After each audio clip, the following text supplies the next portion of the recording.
Kasih karunia dan damai sejahtera dari Allah Bapa kita dan dari Tuhan Yesus Kristus menyertai kita. Saudara-saudara, jauh sebelum orang Israel mempunyai raja dan hidup dalam sistem kerajaan, hiduplah seorang yang bernama Gilead. Nah, Gilead ini mempunyai istri dan juga punya anak-anak. Tetapi rupanya orang ini juga berhubungan dengan pelacur, dan kemudian dari pelacur itu lahir seorang anak untuk Gilead. Nah, anak ini bernama Yefta.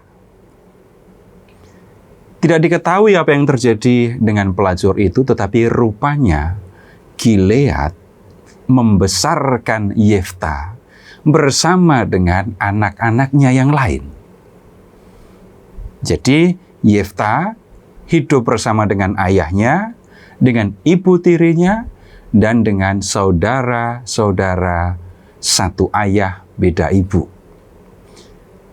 Ketika anak-anak Gilead sudah besar, mereka berpikir tentang warisan ayahnya. Nah, Yefta yang bukan anak resmi dari Gilead, kemudian tidak mendapatkan warisan dari ayahnya.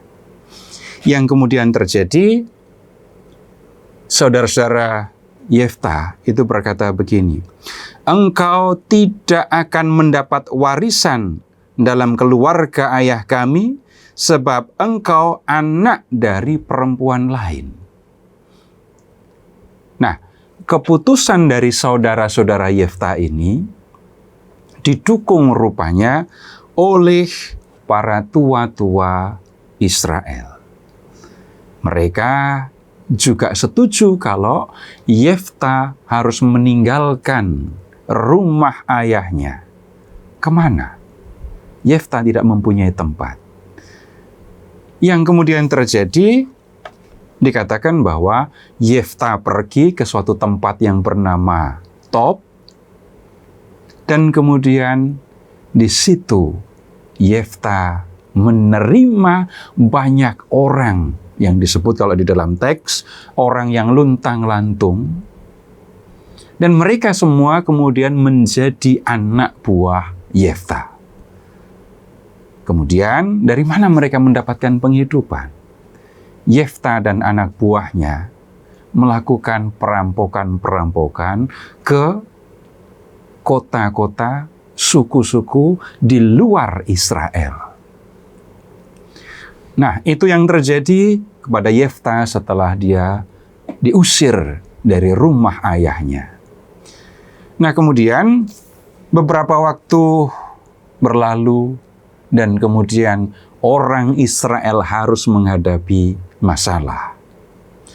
Satu kerajaan yang ada di sebelah timur sungai Yordan, namanya kerajaan Moab, datang ke Israel memerangi orang Israel.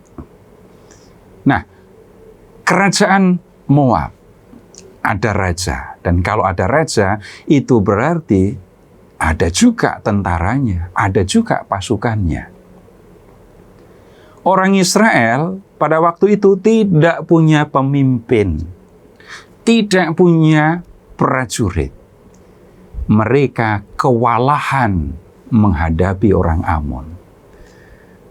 Mengapa orang Amon itu memerangi orang Israel? Mereka menuduh bahwa orang Israel di masa lalu ketika keluar dari Mesir dan masuk ke Kanaan sudah merampas tanah orang Moab, dan sekarang Raja Moab mengerahkan pasukan untuk mengambil kembali tanah yang katanya dulu adalah milik mereka. Nah, kalau sampai terjadi orang Israel dikalahkan oleh pasukan Moab, orang Israel harus pergi meninggalkan tanah mereka, dan mereka tidak akan punya tempat untuk menetap. Dan ini masalah yang serius untuk orang Israel. Ingat, mereka tidak punya pemimpin, mereka tidak punya prajurit, dan mereka bisa dipastikan kalah kalau menghadapi pasukan Amon. Rupanya para tua-tua Israel itu mendengar apa yang terjadi dengan Yefta, bahwa Yefta punya anak buah dan biasa melakukan serangan perampokan ke suku-suku di luar Israel.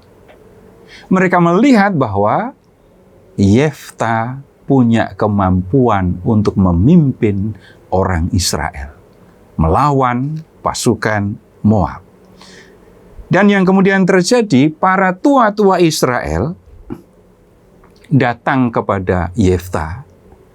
Orang-orang yang dulu mengusir Yefta sekarang datang kepada Yefta dan mengatakan, "Mari, jadilah panglima kami, dan marilah kita memerangi Bani Amon." Untuk Yefta, ini sesuatu yang mengherankan. Bagaimana mungkin mereka dulu mengusir dia, sekarang datang dan meminta dia menjadi pemimpin mereka. Karena itu, kemudian Yefta berkata kepada para tua-tua itu, "Bukankah kamu sendiri membenci aku dan mengusir aku dari keluarga ayahku? Mengapa kamu datang kepadaku sekarang pada waktu kamu terdesak?" Tindakan para tua-tua Israel itu sebenarnya tindakan yang bisa dikatakan memalukan. Dulu mereka mengusir Yefta, sekarang mereka datang kepada Yefta untuk minta bantuan. Nah, kalau hal yang memalukan ini terjadi dan mereka mau melakukan hal ini, itu berarti bahwa para tua-tua Israel melihat betapa mendesaknya kesiapan untuk menghadapi orang Amon, dan kalau tidak dihadapi, mereka akan benar-benar terusir dari negeri mereka. Nah, kemudian para tua-tua Gilead itu berkata begini, "Memang sekarang kami datang kembali kepadamu. Jika engkau ikut dengan kami memerangi Bani Amon, engkau akan menjadi kepala atas kami dan seluruh penduduk Gilead." Mereka menjanjikan kepada Yefta untuk menjadi pemimpin mereka. Jadi Yefta disertakan dalam usaha untuk menghadapi Amon bukan sebagai salah satu prajurit, tapi Yefta yang akan menjadi pemimpin mereka. Nah, Yefta kemudian menjawab begini, "Baik, jika kamu membawa aku kembali untuk memerangi Bani Amon, dan Tuhan menyerahkan mereka kepadaku, aku akan menjadi kepala atas kamu." Kemudian para tua-tua itu berkata, "Demi Tuhan yang mendengar sebagai saksi di antara kita, sungguh kami akan melakukan seperti katamu itu."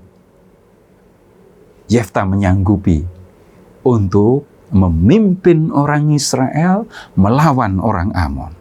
Yefta pun kemudian ikut dengan para tua-tua itu, dan bangsa itu mengangkat Yefta menjadi kepala dan panglima mereka. Nah, saudara-saudara, kita perlu memperhatikan sikap para tua-tua, sikap saudara-saudara Yefta yang mulanya menolak Yefta, tapi kemudian mereka, terutama para tua-tua ini, meminta bantuan kepada dia. Dan kemudian berhadapan dengan situasi yang seperti itu, kita lihat Yefta tidak kemudian menaruh dendam. Yefta juga tidak kemudian menyampaikan penolakan. "Ngapain kamu datang kepadaku? Padahal kamu dulu menolak aku tidak akan membantu kamu." Yefta tidak mengatakan begitu. Yefta menyanggupi untuk menjadi pemimpin mereka melawan musuh yang akan mengusir bangsa mereka dari tanah yang sudah mereka tinggali. Nah, yang kemudian terjadi, Tuhan menyertai Yefta. Yefta mengerahkan orang Israel untuk menghadapi prajurit Amon, dan kemudian mereka dapat memenangkan peperangan, dan orang Amon tidak mengganggu orang Israel lagi.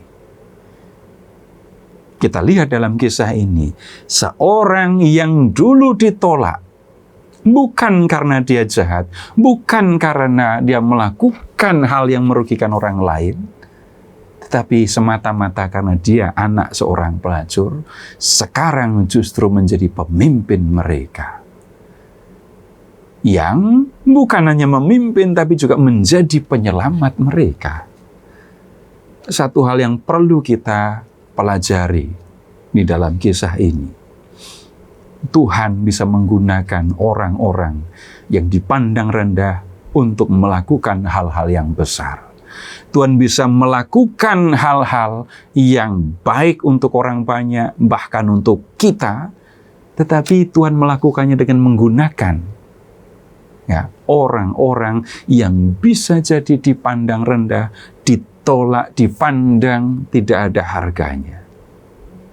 Bagaimanapun, Tuhan yang menggunakan mereka.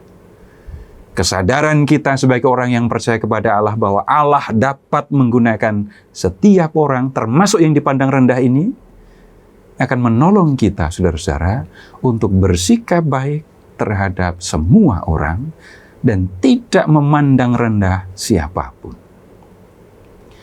Terpujilah Allah, Bapa yang telah mengasihi kita, yang telah mengaruniakan anaknya yang tunggal untuk menyelamatkan kita, dan yang telah mengutus Roh-Nya yang kudus untuk hidup di jalan keselamatan.